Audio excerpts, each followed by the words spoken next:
90 seconds can feel like a lifetime when you're standing between life and death. But for Dr. Elijah Carter, it felt like it was slipping through his fingers the moment two white officers stepped in front of him and saw something other than a surgeon, because all they saw was a black man in bloodstained scrubs moving too fast, breathing too hard, eyes too focused to be anything but suspicious in their minds. And just like that, the automatic doors of St. Matthew's Medical Center became a barrier instead of a gateway, while upstairs a woman's heart rhythm stuttered under fluorescent lights and a nurse whispered, "Where is he?" over and over again like a prayer no one was answering. Elijah barely slowed as he reached them, holding up his badge, his voice steady but urgent. "Cardiothoracic. Emergency case. I need to get 2 or 3 now." But urgency didn't translate. Not to them. Not in that moment. Because one officer tilted his head, eyes narrowing, as if trying to solve a puzzle that didn't fit the picture he already believed, and the other took a half step forward, blocking Elijah's path with a hand that wasn't aggressive but wasn't moving either. In time, that invisible pressure pressing against Elijah's chest grew heavier with every second. "Sir, slow down," one of them said, calm in a way that felt detached from reality, while somewhere above them machines were counting down something far more serious than a misunderstanding. Elijah tried again, shorter.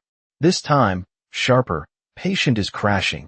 But the words seemed to fall flat against the polished tile floor, because doubt had already taken root, and doubt is slower than truth, but heavier, harder to move.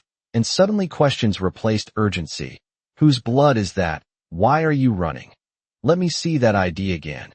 And in that moment the hospital corridor shifted, not physically, but in meaning, because what should have been a straight path to saving a life became a checkpoint he had to justify himself through, and every second lost here echoed somewhere else, in a room he couldn't see, where a woman named Victoria Cole was fighting for breath. She didn't have time to lose. Elijah's jaw tightened, not in anger, but in calculation, because he knew something they didn't. He knew that 90 seconds wasn't just a number, it was a line, and they were standing directly on it. And still, they hesitated, still, they looked at him like he needed to prove he belonged. Like the uniform he wore wasn't enough, like the urgency in his voice wasn't real, and for a brief moment, the entire building seemed to hold its breath, caught between what they believed they saw and what was actually true, and Elijah realized something chilling in its simplicity. This wasn't about time anymore. This was about perception, and perception, in the wrong hands, could be just as dangerous as any delay, because upstairs, a life was fading, and down here, the only man who could stop it was being asked to wait. Elijah could feel the seconds slipping, not as numbers, but as weight pressing against his chest, each one heavier than the last. And yet the two officers in front of him stood unmoved, anchored by a certainty that had nothing to do with facts and everything to do with what they thought they understood. Officer Dawson reached for Elijah's identification again, holding it just long enough to study the name as if it might change under scrutiny, while Officer Mercer glanced at the dark red stains on the fabric and shook his head slightly, the kind of silent judgment that did not need words to be heard. "You are not going anywhere until we sort this out," Dawson said, his tone even, controlled, almost rehearsed, and Elijah inhaled slowly, forcing calm into a moment that did not have time for it. "There is nothing to sort out," he replied, each word measured, deliberate. "She is coding, and I am her surgeon." But the phrase seemed to drift past them, unanchored, because somewhere in their minds the image did not align. And when reality does not match expectation, expectation often wins. Around them the hospital moved in fragments, a stretcher rolling past, a nurse speaking too quickly into a phone, the distant echo of a monitor beeping in uneven rhythm, all of it building a quiet urgency that contrasted sharply with the stillness of this standoff. Elijah shifted his weight forward slightly, not to push, not to force, but to signal movement, to reclaim the path that should have never been blocked. And that small motion was enough for Mercer to step closer, hand raised again, reinforcing the invisible line. "Sir," I said, "wait," he repeated, and there it was again, that word, wait, a word that meant inconvenience to them, but catastrophe to someone else. Upstairs the air felt thinner, tighter, as a nurse adjusted the oxygen flow and another checked the clock. "We are running out," someone whispered, and Elijah knew it too, He did not need to see the room to understand what was happening inside it, because he had seen it too many times before. That fragile edge where skill and timing were the only things holding a life in place. He looked back at Dawson, this time not with urgency, but with something steadier, something heavier. "If I do not walk through those doors right now, she will not make it," he said, not louder, just clearer, and for a fraction of a second there was hesitation. A flicker in Dawson's eyes that suggested doubt was beginning to compete with assumption. But Mercer filled the silence quickly, crossing his arms, grounding the moment back into control. "We hear that all the time," he said, dismissive, almost casual as if urgency itself had become background noise, and Elijah felt the weight shift again, not just time now, but consequence, because this was no longer a delay, it was a decision, and decisions have outcomes that do not disappear. A nurse suddenly appeared at the far end of the hallway, scanning the corridor, her voice cutting through the tension. "Dr. Carter," she called, not loudly, but with a sharpness that carried. And for the first time, the name hung in the air where everyone could hear it. Elijah did not turn. He did not need to, because he could feel the shift beginning, small, almost imperceptible, like the first crack in something that had seemed solid just moments before. And yet the officers still stood there, still holding their ground, unaware that the line they were guarding was not protecting anything. It was costing everything. The name lingered in the air longer than it should have, like something that refused to be ignored. And for a moment the hallway shifted again, not in sound but in awareness, because recognition does not always arrive loudly. Sometimes it creeps in quietly, piece by piece, until it becomes impossible to deny. The nurse stepped closer this time, her eyes locking onto Elijah with relief that bordered on urgency. "Dr. Carter, we need you now," she said, and there was no hesitation in her voice, no doubt, just certainty, the kind that comes from knowing exactly who someone is and exactly what they are capable of, and that certainty clashed sharply with the hesitation still rooted in the two officers standing between him and the operating room.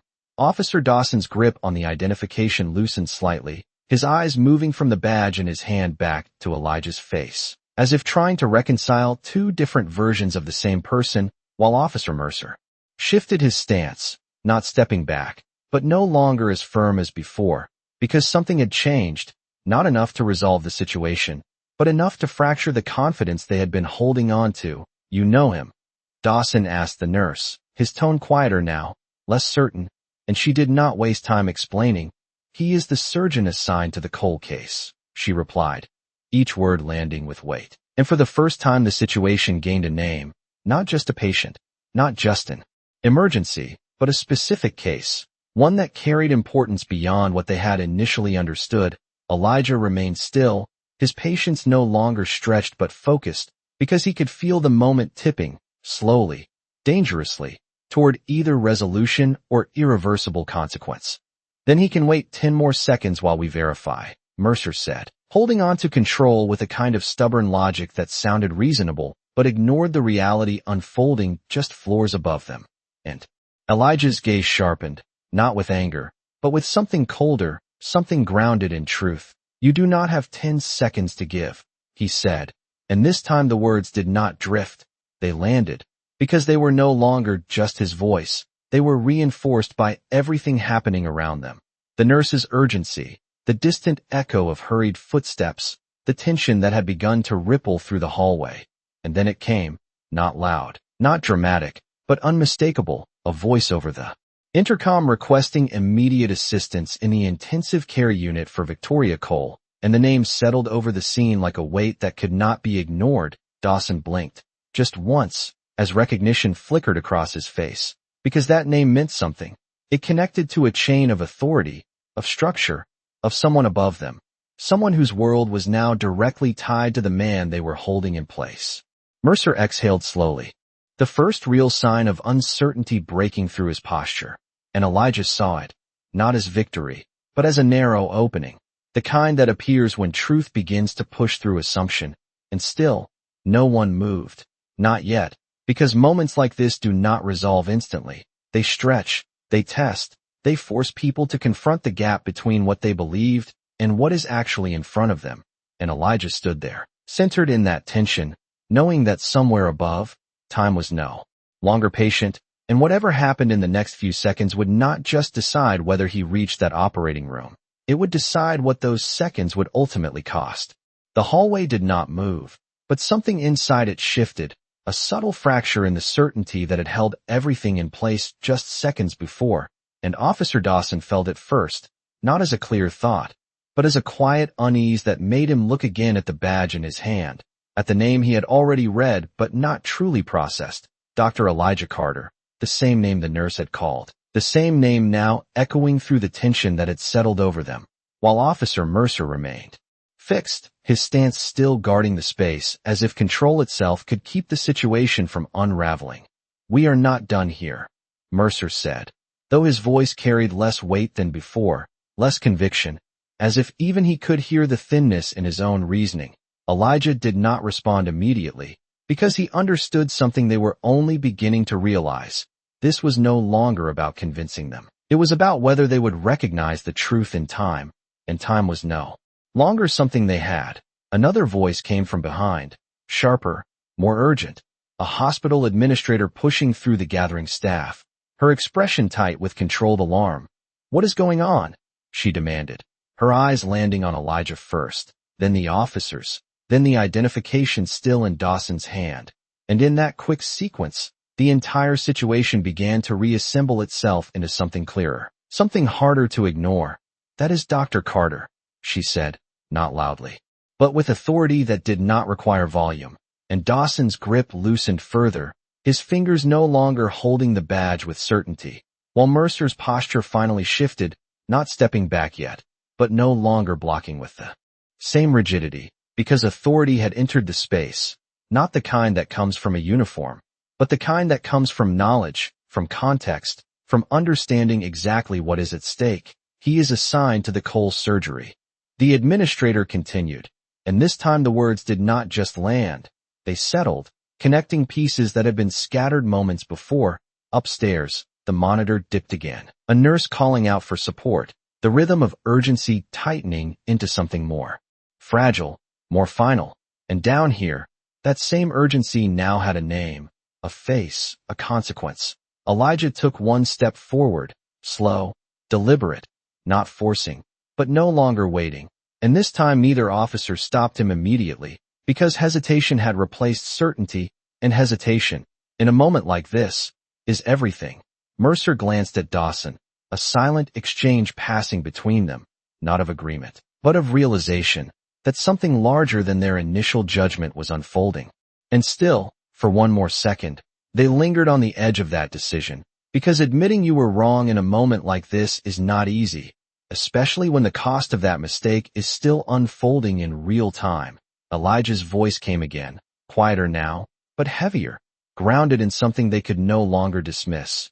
"Every second you hold me here, you are making a choice for her," he said, and there was no accusation in it, no raised tone, just a statement of fact, and facts, when finally heard, have a way of cutting through everything else. The administrator stepped closer, her presence now unmistakable. "Let him through," she said, and this time it was not a suggestion, it was a directive, and the line that had once felt immovable finally began to give, not dramatically, not all at once, but enough for the path to open, just enough for Elijah to move forward, and as he did, the weight of those lost seconds followed him, invisible but undeniable, carried not just by him, but by everyone who now understood exactly what those seconds meant. The moment the path cleared, Elijah moved, not in a rush of panic, but with the precision of someone who understood exactly how little time remained, his steps quick and controlled as the automatic doors parted and closed behind him, sealing off the tension he left in that hallway, but not the consequences, because those followed.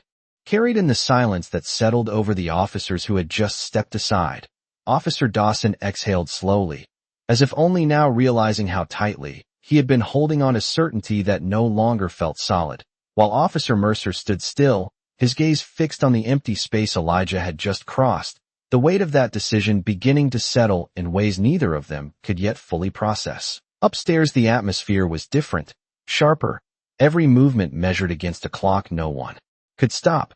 Nurses moved with urgency that did not need to be spoken, Instruments were prepared in quiet coordination, and in the center of it all, a space waited, not for just any doctor, but for the one they had been calling for. The one whose absence had stretched those seconds into something dangerously close to too late. "He is here," someone said as Elijah entered, and the shift was immediate, not loud, not dramatic, but undeniable, because presence matters, especially when it arrives at the edge of possibility. Elijah did not pause to explain, did not dwell on what had just happened, because in this room, none of that mattered anymore. Here, only skill, focus, and timing existed. He stepped into position, his voice calm, steady, grounding the space around him. "Let us begin," he said, and the room responded, not to authority, but to trust, the kind that had been built long before this moment. Back downstairs the silence stretched, heavier now, no longer filled with control but with reflection. Dawson finally looked at Mercer, not with confidence, but with a question neither of them had asked before. "What if we were wrong?" he said quietly, and Mercer did not answer right away, because the answer was already forming in the space around them, in the hurried footsteps of staff, in the urgency that had passed them by, in the name that had carried weight they did not recognize soon enough. "We did our job," Mercer replied, but the words lacked the certainty they once had. Because doing a job is not the same as doing what is right, and somewhere between those two ideas, something had shifted, something neither of them could ignore anymore. Minutes passed differently now, slower, heavier, each one carrying the question of what those lost seconds had changed, and though they could not see what was happening upstairs, they could feel it. Because when you stand in the middle of a moment that matters, you do not need to witness the outcome to understand the impact. And for the first time since they stepped in front of Elijah Carter, both officers stood without moving. Not because they were guarding anything, but because they were beginning to realize that sometimes the greatest mistake is not what you do, but what you delay. And the cost of that delay is not always visible right away, but it is always there. Upstairs the room had narrowed into focus. Not physically but mentally, every sound reduced to only what mattered. The steady rhythm of controlled breathing, the soft instructions exchanged between staff, the quiet precision of hands moving in coordination, and at the center of it all, Elijah stood anchored in that stillness. His attention locked onto the work in front of him with a calm that did not come from the absence of pressure, but from mastery over it. Because pressure was everywhere, in the clock, in the monitors, in the unspoken understanding that this moment would decide everything. "Stay with me," he said softly, not to anyone in particular, but to the fragile line holding steady in front of him, and the room responded, not with words, but with trust, because they had seen this before. They had seen him take impossible seconds and turn them into chances. And yet even here, where control was strongest, time was still present. A quiet force reminding everyone that what had been lost could not be recovered, only worked around, only managed with precision and focus. Back downstairs the silence had begun to fracture, not with noise, but with realization, the kind that settles slowly, heavy and unavoidable. Officer Dawson leaned against the wall slightly, his eyes unfocused as if replaying the moment again and again, each detail sharper now, each hesitation louder in hindsight. "He said she was coding," Dawson murmured, more to himself than to Mercer, and Mercer did not interrupt this time, because there was nothing left to defend, only something to understand. The hospital no longer felt like a place they controlled. It felt like a place they had disrupted, and that difference, subtle as it was, changed everything. Footsteps approached from the far end of the corridor, measured but urgent, and both officers straightened instinctively, not out of authority, but out of recognition. Because they knew that walk, they knew what it meant when it appeared in a space like this. Captain Raymond Cole entered the hallway with a presence that did not need to announce itself, his expression composed but strained, the kind of control that exists only because something deeper is being held back. His eyes moved quickly, taking in the staff, the tension, the fragments of what had just unfolded, and then they landed on the two officers. "Where is he?" Cole asked, his voice low, direct. And for a brief moment, neither Dawson nor Mercer answered, not because they did not know, but because the answer carried more weight than it should have. Dawson spoke first, quieter than he had ever sounded before. "He is upstairs, sir." And Cole held his gaze for a second longer, as if searching for something unspoken beneath the words. Was there a delay? He asked. Not accusing. Not yet, just asking. And the question itself seemed to tighten the air around them, because now the moment was no longer contained within their perspective. It had expanded. It had reached someone whose stake in it was personal, immediate, and undeniable. Mercer shifted slightly, his voice controlled but no longer firm. We needed to verify, he said. And the words hung there, incomplete, because even as he spoke them, their weight felt different, less justified, more fragile. Cole's expression did not change immediately, but something behind it did, something that sharpened his focus. Not on them, but on the space between what should have happened and what actually did. And in that silence, Dawson felt it fully for the first time. Not just doubt, not just regret, but consequence. Because sometimes the moment you think you are in control is the moment you are furthest from understanding what is truly at stake. And as Captain Cole turned his attention toward the elevator, toward the floor where everything now depended on the man they had stopped, the realization settled in. Completely, they had not just delayed a person, they had stepped into something far larger than themselves, and whatever happened next would not erase that. The elevator doors closed with a quiet finality that seemed louder than it should have been, sealing Captain Raymond Cole inside a space that felt smaller with every passing second, not because of the walls, but because of what was waiting on the other side. His reflection stared back at him in the brushed steel, composed on the surface, but behind his eyes something was unraveling. Not panic, not yet, but a tightening awareness that control was slipping into something far more uncertain. The ride upward felt longer than it was, each floor passing like a measured delay. He could not accelerate, and for a man used to command, to decisions being executed without hesitation, that loss of immediacy pressed heavily against him. Upstairs, the surgical team moved in a rhythm that had no room for distraction. Elijah's voice guided the space with calm precision, each instruction clear, deliberate, steady enough to anchor everyone else to the task at hand. Because in that room, hesitation did not exist, only action shaped by experience. Only focus sharpened by necessity. Stay steady, Elijah said, his tone even, not raised, not strained, just present, and the team responded instinctively, because trust had already been established long before this moment ever began. Outside the operating room, a nurse stood near the doors, watching the light above remain on, a silent signal that everything inside was still in motion, still unresolved. And then the elevator opened, and Captain Cole stepped out into a corridor that felt completely different from the one he had left behind, quieter, more controlled. But beneath that surface was something fragile, something waiting. He walked forward with purpose. But not haste, because haste would not change what had already happened. And when he reached the nurse, his voice was low, measured. Dr. Carter, he said, not asking where he was, but confirming that he had made it. The nurse nodded quickly, relief flickering across her face. He is in there, sir, she replied, and Cole's gaze shifted to the closed doors, to the thin barriers separating him from the moment that would define everything that followed. For a brief second, he said nothing, because sometimes words are not enough to hold what is happening. And in that silence, the weight of the earlier question returned, not as a thought, but as a realization. Was there a delay? The answer was no longer abstract. It was real.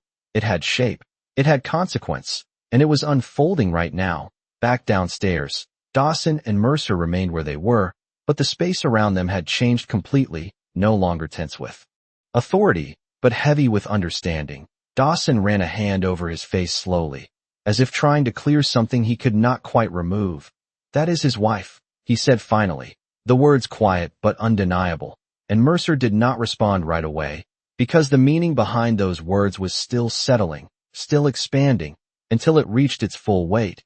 We did not know, Mercer said, but even as he spoke, the phrase felt insufficient, because not knowing does not erase impact, it only explains it, and explanation does not undo what has already been set in motion.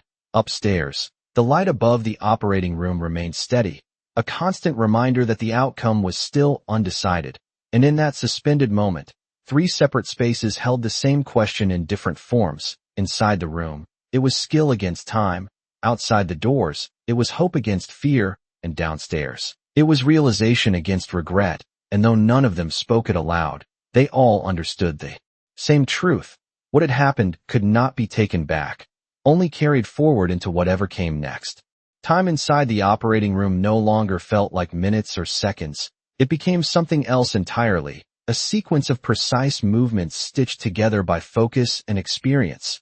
Elijah's hands steady as his mind moved faster than the clock ever could, every decision calculated, every adjustment intentional, because this was where delay met consequence, and only skill could bridge that gap. "Hold here," he said quietly, guiding the moment forward, not forcing it, but shaping it, and around him the team followed with the kind of trust that only exists when someone has proven, again and again, that they can carry the weight of impossible situations. Outside, Captain Cole remained still, his eyes fixed on the light above the door, as if willing it to change. But time does not respond to will, it responds to action, and the action was happening just beyond his reach. For the first time in a long while, he was not in control, not issuing orders, not directing outcomes, just waiting. And waiting has a way of revealing what control often hides, because in that silence, every decision, every delay, every unknown becomes louder, more defined, and the question that had followed him from downstairs settled fully into place, not as doubt anymore, but as understanding. Something had been interrupted, something critical. And now everything depended on whether it had been interrupted too long. Back in the hallway below, the air felt heavier with each passing minute. Dawson and Mercer no longer spoke, because there was nothing left to justify, only something to carry, the awareness that their moment of certainty had intersected with someone else's moment of need, and that intersection had not been harmless. Dawson glanced toward the elevator, then away again, as if unsure whether to follow, unsure whether presence would help or only make the wait more real. Mercer stood beside him, arms no longer crossed, posture no longer rigid, because rigidity had no place in what they were beginning to understand. Upstairs, the rhythm inside the room shifted, subtle at first, then clearer. The tension that had filled every movement began to ease. Not completely, not yet, but enough to signal that something had changed. Something had stabilized. Elijah did not pause, did not step back, because moments like this require completion, not celebration. But his voice carried a different tone now, still calm, still controlled, but with a quiet certainty beneath it. "We are holding," he said, and those 3 words moved through the room like a release. Not an ending, but a turning point. Outside the door, the nurse heard it through the subtle change in pace, through the way the team inside moved, and she allowed herself a breath she had been holding, while Captain Cole remained still for another second longer, as if needing confirmation beyond instinct, beyond hope. And then the light above the door flickered, not off, but steady in a way that meant the most fragile part had passed. And in that moment, the outcome had not been fully decided, but it had shifted towards something that had seemed uncertain before, something that now felt possible. And far below, without seeing any of it, without hearing the words spoken inside that room, Dawson and Mercer felt it too, not as relief, but as the realization that the story was no longer about what might happen. It was about what almost did, and that difference, small as it seemed, would stay with them long after this moment ended. The light above the operating room finally dimmed, not abruptly, but with a quiet certainty that signaled something had reached its conclusion. And when the doors opened, the shift was immediate, not loud, not dramatic, but unmistakable. Elijah stepped out first, his expression composed, not triumphant, not relieved in a visible way, but steady, grounded, the kind of calm that comes after carrying something heavy all the way through. Captain Cole moved toward him, stopping just short, as if understanding that this moment did not belong to questions yet, it belonged to truth.